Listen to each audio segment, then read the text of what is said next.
जी। अब नेक्स्ट आती है कि प्लांट की अडेप्टेशन टू एक्वेटिक एनवायरनमेंट। बेटा फिर से कह रही हूँ, जो ये वाला टॉपिक है ना, थोड़ा सा अजीब लग रहा होगा लेकिन बिल्कुल सिंपल है। जीरोफिटिक प्लांट्स में देखो, याद कर लेना, जीरोफिटिक प्लांट्स में क्या होगा कि उनकी सक्यूलेंसी देखने को मिलती है। एलोवेरा है ना, उसमें क्या है कि वाटर और म्यूकस को उसने स्टोर कर लिया। लीव्स वगैरह के ऊपर क्या होती हैं, स्पाइन्स होते हैं, थोन्स होते हैं, ताकि वो ट्रांसपिरेशन को रोक सके। लीव्स अगर हैं तो काफ़ी थिक क्यूटिकल होती है, वैक्स की कोटिंग होती है, स्टेम छोटी होती है, रूट उनकी काफ़ी लंबी हो जाती है। यही तो हम पढ़ते हैं ना। इसके अलावा जब हम प्लांट्स की बात करेंगे, उनमें लेटेक्स, गम, प्रोलीन और हीट शॉक प्रोटीन, जिनको कि हम चैप्रोनिन्स वगैरह के नाम से जानते हैं, कि जब बहुत हाई टेम्परेचर, रेगिस्तान में तो टेम्परेचर बहुत हाई जाता है, वो चैप्रोनिन्स उनको उस हीट स्ट्रेस से क्या करती हैं, प्रोटेक्ट करती हैं। स्टोमेटा उनका सनकन होता है। पैलिसेड जो पैरेन्काइमा है वो ज़्यादा डेवलप कर जाता है, स्पंजी कम रहता है। जो बार्क होती है वो उनकी कैसी रहती है, थिक। C3 और C साइकिल पढ़ी थी हमने फोटोसिंथेसिस के टाइम पे, कि अगर ऑक्जेलो एसिटिक एसिड बनता है पहला स्टेबल प्रोडक्ट तो होती है C4 साइकिल, और PGA फोस्फोग्लिसरिक एसिड बनती है तो उसको बोलते हैं C3 साइकिल। तो ओनली इसके पॉइंट टू पॉइंट याद करने हैं कि कैसे वो लोग अपने आप को प्रोटेक्ट करते हैं। अब आ जाओ प्लांट की अडेप्टेशन इन एक्वेटिक। पानी में तो रहता है पौधा, ठीक है, और वो प्लांट जो कि पानी में रहते हैं उनको हम क्या नाम देते हैं, हाइड्रोफाइट्स के नाम से जानते हैं।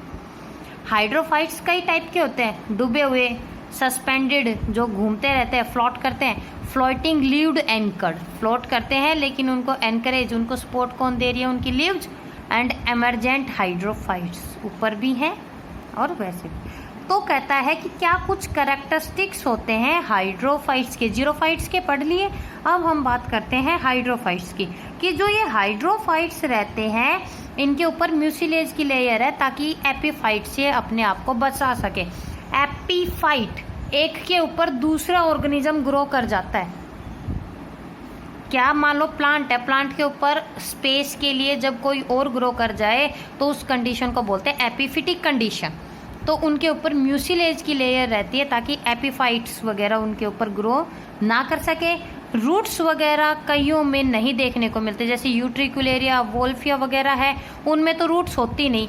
वेलिसिनेरिया वगैरह में बिल्कुल ही ना के बराबर है, और अगर किसी में है तो वो क्या होती है, सिर्फ बैलेंसिंग का काम करती है। और बैलेंसिंग का काम कहाँ करने के लग रही है, इन केस ऑफ आइशोर्निया।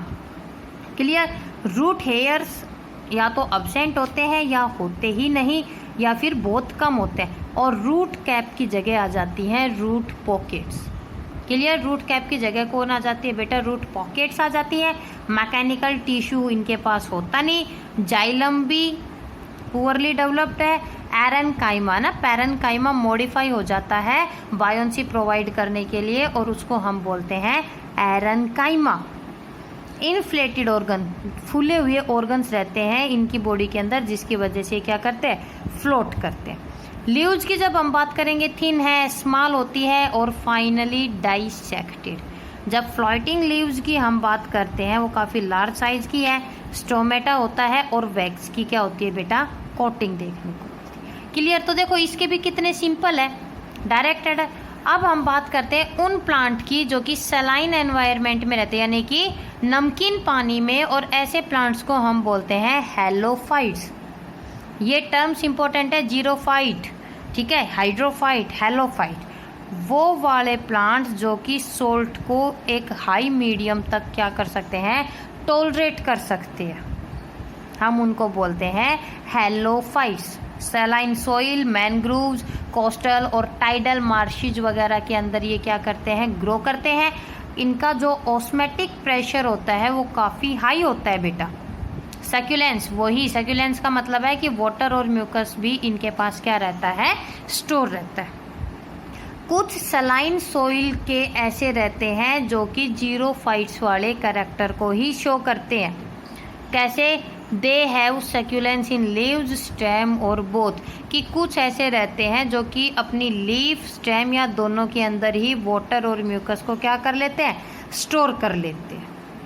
सबसे मेन चीज़ जो कि इनको हर चीज़ से अलग करती है कि एक्स्ट्रा सोल्ट को निकालने के लिए इनकी बॉडी पे रहती है चॉक या सोल्ट ग्लैंड्स, और इसकी वजह से उसको वो क्या करती है, रिलीज आउट कर देती है।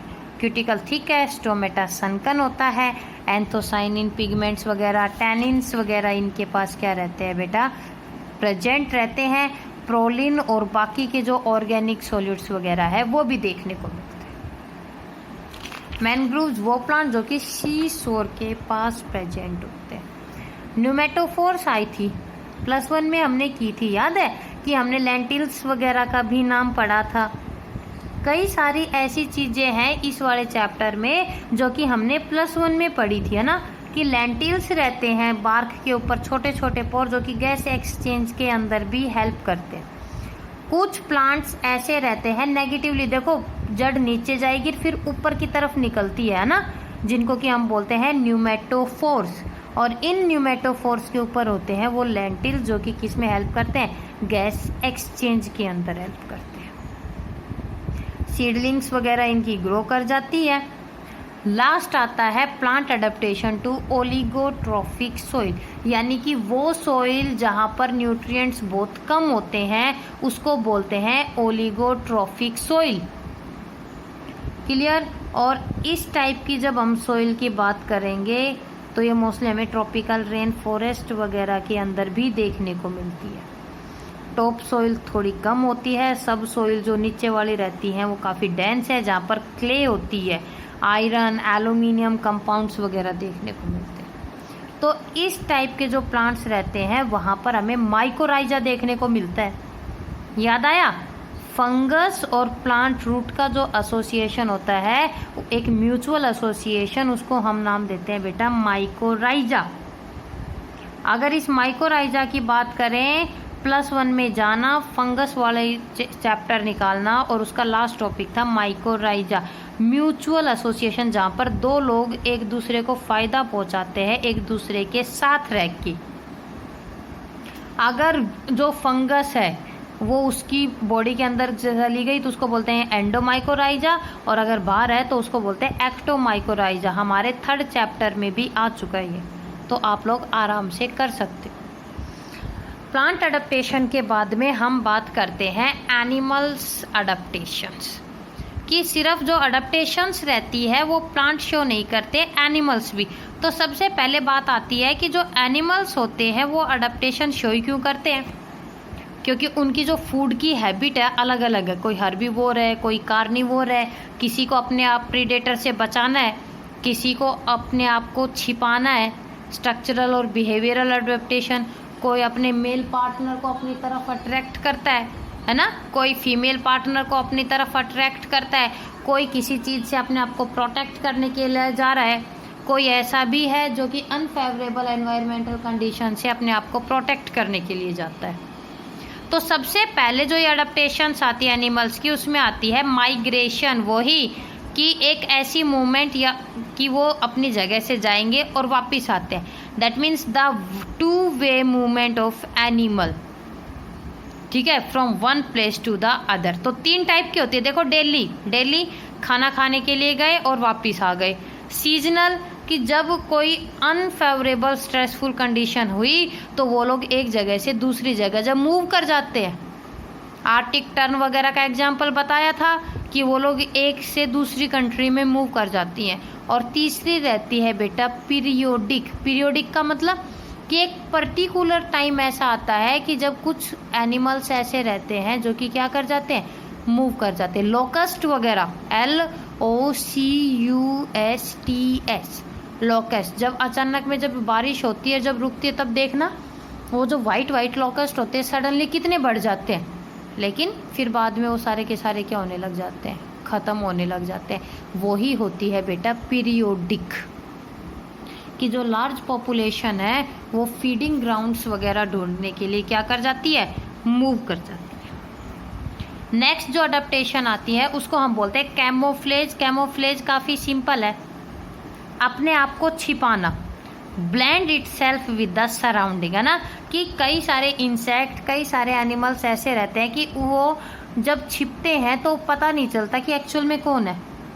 ग्रास होपर देखना, जब वो अपने आप को सिकोड़ लेता है तो जो उसकी विंग्स होती है उनकी शेप कैसी होती है, जस्ट लाइक ए लीफ। तो जो प्रे रहता है ना, ये कौन है, प्रे और प्रीडेटर के बीच में आती है कि जो प्रीडेटर रहता है वो उस ग्रास होपर को पहचान ही नहीं पाता। डेड लीफ बटरफ्लाई एक ऐसी भी बटरफ्लाई है, वो कई बार जब बैठी रहती है तो हमें ऐसे लगता है कि शायद कोई लीफ है जो ब्राउन कलर की होके नीचे गिर चुकी है। तो कैमोफ्लेज मोस्टली किस में हेल्प करती है, प्रीडेशन में। प्रीडेटर अपने प्रे को मार के खाते हैं, तो वो प्रे इस कैमोफ्लेज की हेल्प से अपने प्रीडेटर से अपने आप को बचा लेते हैं। तीसरी अडेप्टेशन आती है मिमिक्री, आवाज निकालना। जो कमजोर रहेगा वो कौन से की आवाज निकालेगा, जो स्ट्रांग रहता है उसकी, और जो सुनने वाला है वो डर जाएगा। एक स्पीसीज का दूसरी स्पीसीज की तरह आवाज निकालना, रिजेंबल करना, और इसको हम बोलते हैं मिमिक्री। क्लियर। तो देखो, वो स्पीसीज जो कि इमिटेट होती है उसको बोलते हैं मॉडल, और जो उसको मिमिटेट करता है यानी कि जो नकल निकालता है उसको बोलते हैं मिमिक, और जिसकी निकालता है उसको हम क्या नाम देते हैं, मॉडल के नाम से जानते हैं। बैट्सियन और मुलेरियन दो टाइप के। बैट्सियन, मिमिक इज डिफेंसलेस, वो अपने आप को प्रोटेक्ट नहीं कर पाता, लेकिन वो जो डेंजरस मॉडल होता है वो अपने आप को उसके जैसे शो कर देता है।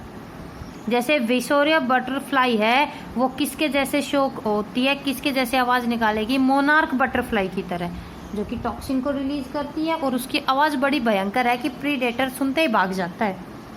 Mullerian, resemblance of two animal species, दोनों अनपैलेटेबल होती है और म्यूचुअल बेनिफिट होता है। जैसे मोनार्क बटरफ्लाई और क्वीन बटरफ्लाई दोनों ही स्ट्रॉन्ग है और दोनों ही एक दूसरे को क्या करती है बेटा, मिमिक करती है। क्लियर। उसके बाद आती है वार्निंग कलरेशन। जैसे अपने को जब गुस्सा आता है, मुंह लाल हो जाता है, सामने वाला समझ जाता है भाई चल ले नहीं तो पिट जाएगा, वही होती है वार्निंग कलरेशन। कई एनिमल्स ऐसे रहते हैं बेटा कि अपनी जो कलरेशन होती है उसको थोड़ा सा चेंज कर लेते हैं। ये चीज़ प्रीडेटर के समझ में आ जाती है कि इस टाइम पे इसके ऊपर हमला करना खतरनाक है। इकोलेशन, इको साउंड्स है ना, जो बैट वगैरह रहते हैं वो इको साउंड्स का यूज करते हैं, और इसकी वजह से जब वो टकराती है उनकी साउंड तो वो वापस आती है, और जब उनको सुनाई देती है तो वो क्या करती है, वहाँ से हट जाती है। सोनार सिस्टम के बेस पे इको साउंड्स काम करती है। हाइबरनेशन, एस्टिवेशन कई बार हो चुका है। डायापोज की कुछ जू प्लैंक्टन्स ऐसे रहते हैं कि जब सर्दियाँ आती हैं सस्पेंड कर देते हैं। मान लो ग्रोथ होने की लग रही थी उसको वहीं की वहीं, मान लो ये इतने ग्रो करते गए, सर्दी आई उसने ऐसे कर दिया। जैसे ही वो विंटर जाएंगी, अनफेवरेबल कंडीशन जाती है, वो फिर से ग्रो करने जाता है। डायापोज, सस्पेंशन की ग्रोथ, उनमें ग्रोथ होने की लग रही थी, अनफेवरेबल एनवायरमेंटल कंडीशन आते ही उन्होंने अपने आप को ग्रोथ को रोक लिया, कुछ टाइम के लिए रोक लिया, इसको बोलते हैं डायापोज। लेकिन जैसे ही फेवरेबल एनवायरमेंटल कंडीशन आती है वो वापस से अपनी ग्रोथ को करने लग जाते हैं। Adaptation to excessive cold, cold से रिलेटिव भी कई सारी रहती है, और इसमें मैंने आप लोगों को जो रूल बताया था, जो एलन का रूल था, ओनली वो रूल, जॉर्डन रूल, बर्जमैन रूल, ये रूल्स याद कर लेना बेटा। वाटर स्कैरिसिटी बताया था ना कि इसके ऊपर क्वेश्चन आता है कि वाटर स्कैरिसिटी की कई एनिमल्स ऐसे रहते हैं जिनको कि पानी कम मिलता है, तो वो लोग जो वाटर की रिक्वायरमेंट है वो कहाँ से पूरी करते हैं, जो वो खाना खाते हैं। कंगारू रैट का हमने इसमें एग्जाम्पल लिया था ना कि 90% जो उनको वाटर मिलता है वो कहाँ से मिलता है, उनकी मेटाबॉलिक से, जो खाना जो उनकी बॉडी के अंदर रिएक्शंस चलने की लग रही है, और इसके लिए वो लोग क्या करते हैं, सॉलिड फीकल मैटर और सॉलिड यूरिन को रिलीज आउट करते हैं। क्लियर। तो इन्हीं अडेप्टेशंस को ही हम कंटिन्यू रखेंगे आगे भी।